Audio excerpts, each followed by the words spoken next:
Buenos días a todos. Hoy tenemos un tema interesantísimo para tratar. Estamos hablando de aprender a conocer la función de los órganos y qué puedo hacer al respecto para mejorar su función o evitar la enfermedad o la disfuncionalidad del mismo. Hablemos hoy del páncreas, un órgano importantísimo en cuanto a la función de la nutrición y el metabolismo, la parte digestiva y la parte metabólica. ¿Por qué hay diferencia entre digestión y metabolismo? El páncreas fundamentalmente se encarga de producir a través de sus células especializadas enzimas digestivas para metabolizar las grasas, para digerir y metabolizar las grasas, las proteínas y los carbohidratos. Entonces, estas células especializadas lo que cumplen es un papel significativo a partir del intestino, en donde una vez se encuentra con el alimento, la idea es llevarlo a un mínimo tamaño para que pueda atravesar la pared intestinal y llegue al torrente sanguíneo, y entonces allí ya juega un papel significativo las hormonas que produce el páncreas. O sea que el páncreas tiene varios tipos de células especializadas, unas para producir enzimas digestivas y otras para producir hormonas encargadas del metabolismo. La parte digestiva, entonces, les explicaba que es diferente a la parte metabólica, porque la parte digestiva ocurre netamente allí en el colon, en donde los alimentos necesariamente tienen que ser descompuestos en partículas mínimas para poder atravesar los pequeños poros para llegar al torrente sanguíneo y cumplir con el propósito de nutriente para los órganos, tejidos, etcétera, etcétera. Entonces, las enzimas como las que manejan la parte de los carbohidratos, que son las amilasas, ellas se encargan esencialmente de un carbohidrato complejo, descomponerlo en partículas específicas como monosacáridos para poder entrar al torrente sanguíneo. Y ya la parte de la lipasa se encargan de manejar tanto las proteínas como las grasas para que de esta forma puedan atravesar de formas microscópicas también al torrente sanguíneo. Una vez que este alimento entra al torrente sanguíneo ya se convierte en nutriente. Y este nutriente tiene que ser abordado por las diferentes hormonas que produce el páncreas, como son la insulina, el glucagón y otro tipo de hormonas especializadas como la somatostatina, por ejemplo. ¿Qué papel cumple cada una de ellas? Pues la insulina, que es lo que frecuentemente se escucha hablar, es la que se encarga de que la glucosa que se encuentra dentro del torrente sanguíneo, que ya no entra como en forma de azúcar ni en forma de carbohidratos, sino en forma de glucosa cuando está en el torrente sanguíneo. Entonces la función de la insulina es transportarla y permitir el ingreso a las células para que se conviertan en energía o combustible. Entonces, si estas células están funcionando bien, este proceso cumple con su función de una manera adecuada, es decir, convertir la glucosa en combustible finalmente. Ahora, el glucagón lo que hace es disminuir la carga de glucosa cuando se consume demasiado. Entonces, es la que se encarga prácticamente de mantener los niveles óptimos. Por otro lado, tenemos la parte del glucagón, que el glucagón lo que se encarga es de regular la función de la glucosa, regular la función de la glucosa y de esta forma si hay deficiencia de glucosa, porque la insulina permitió que ingresara esta glucosa a las células y se quedara sin glucosa a la sangre, entonces estaríamos hablando de un estado hipoglicémico, y allí es donde la otra hormona, que es el glucagón, se encarga de extraer del glucógeno de reserva de los tejidos para mantener niveles óptimos en el torrente sanguíneo. Bienvenida Tatiana, Mafe, bienvenida, López Chico, bienvenidos, gracias por su participación en este live. Estamos hablando de un órgano supremamente importante en la parte de la digestión y en la parte del metabolismo, el páncreas. Ahora, el páncreas no trabaja solo. El páncreas está estrechamente conectado con el hígado y con la vesícula. Esto significa que para el metabolismo de las grasas, igual que de los azúcares, es necesario que estén en esta estrecha conexión. Daniel, bienvenido, bienvenida Elaida, bienvenidos todos. Hoy es domingo, pero los domingos nuestro organismo también funciona, entonces es importante conocerlo. Todos estos temas que estoy trayendo a través de estos videos es para que ustedes aprendan a conocer cómo funciona su organismo. ¿Qué estoy haciendo mal para que mi organismo funcione mal? Y no necesariamente llegar a la enfermedad por culpa de mi responsabilidad, porque no sabía, porque desconozco qué es lo que tengo que comer, a qué horario, por qué se enferman mis órganos y se manifiestan de muchas maneras. Entonces retomemos. La función fundamental del páncreas es la de digestión y la del metabolismo. Les explicaba que la digestión es el proceso por el cual a través de unas células especializadas que tiene el páncreas produce enzimas digestivas. Y estas enzimas lo que hacen es que una vez que el alimento esté en el intestino, lo pueda procesar para llevarlo a moléculas o partículas mínimas que puedan atravesar del sistema digestivo, o sea, de la parte del colon o el intestino hacia el torrente sanguíneo. Ya cuando atraviesa esta barrera del colon o del intestino al torrente sanguíneo, ya entramos a hablar de nutrientes. Entonces el alimento es en el duodeno, en el colon, y luego ya en el torrente sanguíneo ya estamos viendo que ya estos nutrientes han sido procesados y ya vienen en un tamaño minúsculo, y el cual las hormonas del páncreas entonces tienen que cumplir el papel fundamental, que es llevar esos nutrientes a los sitios que corresponde para especializadamente solventar a los órganos o a los tejidos para mantener una óptima función. Entonces, explicaba que hay varios tipos de enzimas que produce el páncreas, unas enzimas especializadas para manejar carbohidratos, otras enzimas especializadas para manejar grasas y otras para manejar proteínas. Entonces, si hay una deficiencia enzimática a nivel del páncreas, pues obviamente va a haber un proceso digestivo irregular. Y esto se manifiesta claramente en esa sensación de llenura, esa sensación de digestión lenta, de colon distendido, de dolor en la parte alta del colon. Incluso también puede entrar en un estado de desnutrición, porque si estas enzimas no cumplen el papel específico, entonces no se absorben de manera adecuada los nutrientes. Entonces, esta es la función fundamental de la parte del páncreas. Y la parte del páncreas, les decía yo que son varias células especializadas. No solamente es producir insulina, como todo el mundo lo que asocia al páncreas es a la insulina. Entonces, tengo la insulina alta, tengo resistencia a la insulina, tengo hiperinsulinemia, tengo hipoglicemia, tengo hiperglicemia. Pero, ¿qué tiene que ver el páncreas con todo eso? Pues absolutamente todo. Como les digo, digiere y metaboliza. Son dos cosas que quiero que tengan en cuenta. Una cosa es la digestión y otra cosa es el metabolismo. La digestión es el proceso por el cual los alimentos que llegan a nuestro sistema digestivo tienen que ser procesados para que pequeñas partículas puedan entrar al torrente sanguíneo. Cuando hablamos de las proteínas, por ejemplo, las proteínas tienen que doblarse de aminoácidos, y los aminoácidos tienen diferentes características: lisina, valina, isoleucina, triptofano, etcétera, etcétera, cada uno con un papel diferente en nuestro órgano, en nuestros tejidos, en nuestros órganos, en nuestro cerebro, etcétera, etcétera. Pero para que puedan estos alimentos entrar al torrente sanguíneo, es necesario que estas enzimas le ayuden a hacer ese paso, a hacer esa transición de alimento a nutriente. Nutriente, una vez está en el torrente sanguíneo, ya es cuando cumple el papel significativo, y allí ya las enzimas no cumplen un papel significativo, porque allí ya no funcionan las enzimas, sino las hormonas. Y las hormonas, entonces, no es solamente la insulina, como es lo que usualmente se conoce, y la función de la insulina prácticamente, y repito, porque algunos apenas están conectando. Luisa, bienvenido. José Ignacio, bienvenidos.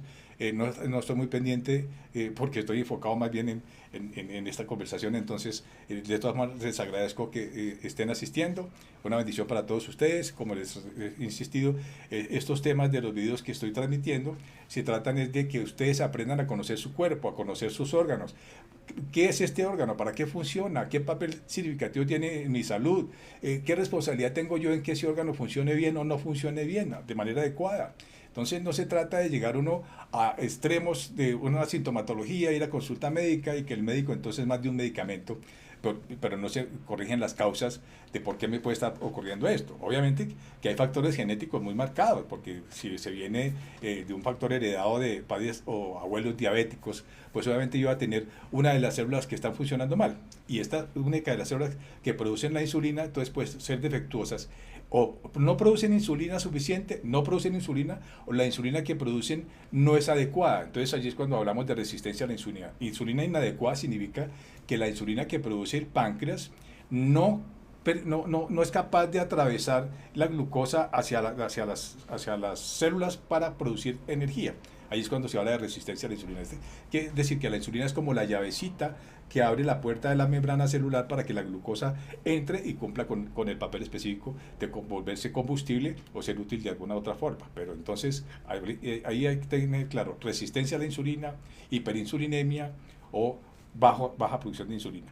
Entonces, muchas veces cuando es necesario adoptar un tratamiento con insulina, no es porque el organismo no produzca insulina necesariamente. Se puede producir insulina, pero esa insulina es deficiente. Y es deficiente porque el páncreas, sus células que están produciendo una insulina deficiente es por alguna razón específica de deterioro a nivel pancreático. Entonces, muchas veces ese defecto que se produce en la resistencia a la insulina es causada por sobrecargas de glucosa a través de nuestra alimentación. Es decir, cuando se consumen demasiados azúcares en las diferentes presentaciones que vienen.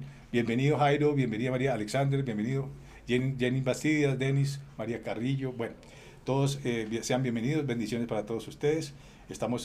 Continuamos con esta serie de temas interesantes para que aprendamos a conocer nuestro organismo y no siempre recurramos al médico. Primero tenemos que aceptar nuestra responsabilidad en cuanto a lo que yo estoy consumiendo, lo que estoy comiendo.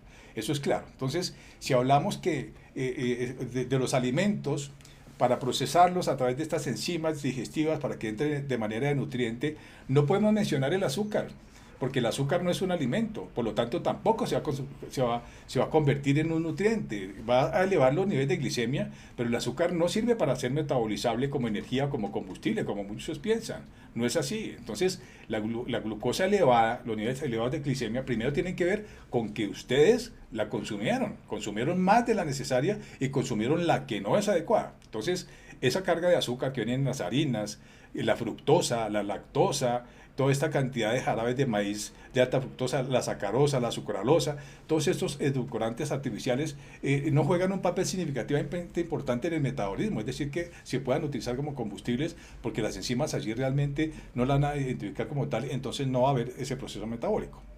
Entonces, sí, la carga de combustible proviene de los carbohidratos complejos, las harinas como el arroz, la papa, la yuca, muchos vegetales, etcétera, son los que realmente nos van a hacer un aporte energético adecuado y van a ser susceptibles de ser modificadas en tamaño por las enzimas digestivas que les decía yo, que son las amilasas, igual que la parte de la proteína.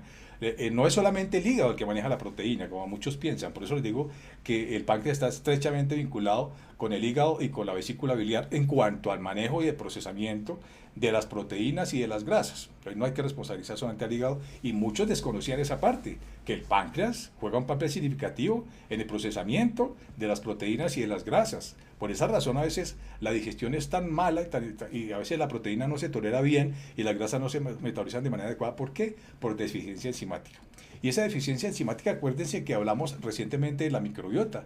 Estas bacterias o estos pequeños mecanismos que tenemos nosotros allí que trabajan para nosotros producen como fase de su proceso metabólico mismo estos metabolitos que nos va a ayudar a mantener unos niveles enzimáticos adecuados y van a ser un apoyo fundamental para el proceso digestivo. Recordemos, digestión y metabolismo son dos cosas diferentes. Digestión es el proceso por el cual los alimentos tienen que ser modificados en su estructura, en su tamaño, para que puedan atravesar al torrente sanguíneo a través de la mucosa gástrica o el colon. Exactamente. En ese punto quiero detenerme para aclararles algo también. No depende solamente de la función enzimática, sino de la permeabilidad intestinal, que los nutrientes atraviesen esa barrera. Cuando hay permeabilidad intestinal, que eso es muy frecuentemente nombrado, resulta que la mucosa gástrica está alterada por gastritis o por diferentes tipos de irritación de la mucosa gástrica, por alimentación inadecuada, por el uso de antiácidos, por consumo excesivo de azúcares. Entonces allí la mucosa se va afectando y entonces permite que entren los nutrientes o que no lo atraviesen de ninguna manera. Entonces vienen los estadios de nutrición o de deficiencias en cuanto a nutrientes. Entonces seguimos que el páncreas, ¿cómo se puede llegar a enfermar el páncreas? Aclarábamos que la insulina no es solamente la única hormona que produce, y ya entendieron que la insulina, el papel fundamental es de llevar la glucosa, una vez que ha sido convertida a los carbohidratos a nutriente, en el torrente sanguíneo, es a introducirla en las células para producir combustible. Ese es el papel fundamental. Y entonces la otra hormona, que es el glucagón, es el que se encarga de regular esos niveles de glucosa para que cuando de pronto la insulina introduce muy rápidamente la glucosa dentro de las células, el glucagón extrae de los tejidos que hay de reserva, entonces extrae glucosa para mantener niveles adecuados y no se produzcan hipoglicemias, que es lo que normalmente ocurre muchas veces cuando la persona dice, tuve un bajón de azúcar. No es que se haya quedado sin azúcar, lo que pasa es que toda la glucosa entró dentro de las células y por fuera de las células no quedó nada de glucosa. El torrente sanguíneo se queda sin glucosa y toda la glucosa queda dentro. Entonces, ahí es cuando hablamos de hipoglicemia. En este caso es donde el glucagón extrae de los tejidos la glucosa de reserva para permitir que el paciente siga teniendo combustible de uso rápido, sobre todo a nivel cerebral, porque el cerebro se nutre fundamentalmente de glucosa. Afortunadamente, los últimos estudios nos han demostrado que el cerebro no depende netamente del páncreas, porque el cerebro también produce su propia insulina. Fíjense ustedes, el único órgano que produce autónomamente su insulina para mantener los niveles de glucosa adecuados en el cerebro, porque si se llegaran a bajar, entonces los desmayos serían muy recurrentes. Entonces, fíjense qué tan interesante es esto, que el cerebro produce su propia insulina. Entonces el glucagón se encarga precisamente de compensar. Ahora, tenemos otra hormona que se llama la somatostatina, que se produce también en el páncreas, y esa somatostatina lo que hace es ponerle freno tanto a la función de glucagón como a la función de insulina, para que no se produzca mucha ni se produzca poca. Entonces es un equipo ahí, trabajan en equipo todas estas hormonas. Las enzimas igualmente, son células especializadas para producir enzimas y son células especializadas para producir hormonas. El páncreas, ¿por qué se puede llegar a alterar? Les explicaba que si hay una carga elevada de glucosa, por ejemplo, por el hecho de que en el desayuno, por ejemplo, ustedes consumen 3 o 4 carbohidratos diferentes o 5 carbohidratos diferentes. Es decir, una carga muy elevada, tiene que haber una respuesta de insulina mayor y eso va empezando a producir resistencia a la misma insulina. Entonces, si ustedes consumen 3 tipos de fruta diferentes o 4 tipos de fruta diferentes, aunque el azúcar de las frutas es la fructosa, la estructura molecular de cada una de las frutas es diferente y cada fruta diferente va a hacer que se produzca un disparo diferente de insulina. A consumir manzana y pera o banano y mango. Entonces son dos estructuras moleculares diferentes, aunque el contenido de fructosa sea más alto en uno que en el otro. Pero ¿qué tenemos que tener en cuenta allí? Una sola porción de fruta para que la estructura molecular no confunda la función pancreática y se produzca más de un disparo de insulina y ahí vamos volviéndola irregular. Entonces eso es importante tener en cuenta. Ahora, consumir la fruta con los carbohidratos al mismo tiempo también produce alteración en la producción de insulina, de glucagón y de la somatostatina, es decir, las hormonas se vuelven locas. Porque primero las enzimas tienen que procesar este tema afuera, o sea, la parte exocrina que es en la parte del intestino. Pero dentro del torrente sanguíneo las hormonas tienen que cumplir un papel significativo, pero cuando hay una carga muy elevada, esas células o islotes de Langerhans que se encuentran allí en el páncreas especializadas en producir hormonas van a decir, ¿qué está pasando aquí? ¿Pero por qué toda esa cantidad de glucosa nos está llegando? ¿Qué hacemos ahí? ¿Qué opina usted de somatostatina? ¿Qué opina usted de glucagón? No, yo no tengo ni idea. Usted la insulina resuelva. Y ahí entonces empieza a volverse disfuncional la función pancreática y empezamos a entrar en estadios que incluso puede ser prediabetes, diabetes tipo 1, diabetes tipo 2. Entonces, tener en cuenta que yo soy responsable de mi alimentación. La primera carga no puede ser netamente de azúcar. La primera carga del alimento tiene que ser proteína con carbohidrato. Entonces, en vez de pan, arepa. Una arepa paisa tiene una menor carga de glucosa, aunque es un carbohidrato y va a producir combustible. Si pueden comer arroz, pueden comer arroz. Es decir, eso lo pueden hacer. La gente puede comer un tamal y va a decir, uy, pero eso me va a engordar terriblemente. No, porque la carga de glucosa es mínima a menos que le sumen un pan. Si le metemos un pan adicional, entonces ahí sí le estamos metiendo una doble carga de glucosa y la insulina se va a volver loca. Entonces, una vez que tenemos claro que yo tengo una gran responsabilidad en cuanto a la alimentación, tengo que tener en cuenta también que una deficiencia en el aporte de combustible, es decir, de carbohidratos para que el páncreas mantenga niveles óptimos de glucosa disponibles para los tejidos. Entonces, el ayuno, por ejemplo, yo levantarme a las 6 de la mañana y desayunar a las 10, 11 de la mañana, como el páncreas no tiene nada que procesar, entonces el hígado, como les decía yo, ustedes son 3 órganos que trabajan ahí, es un trío impresionante, tanto el hígado como el páncreas y como la vesícula biliar. Entonces, si el páncreas no tiene nada que trabajar a primera hora del día, entonces el hígado se encarga de extraer glucosa a partir de los propios tejidos. Esto tiene un nombre de glucogenólisis o gluconeogénesis, que es nueva formación de glucosa a partir de los tejidos. Se pierde tejido estructural para poder aportar combustible. Entonces, Fíjense que no se hace nada bueno cuando nosotros nos levantamos y desayunamos a las 3 o 4 a las 4 horas.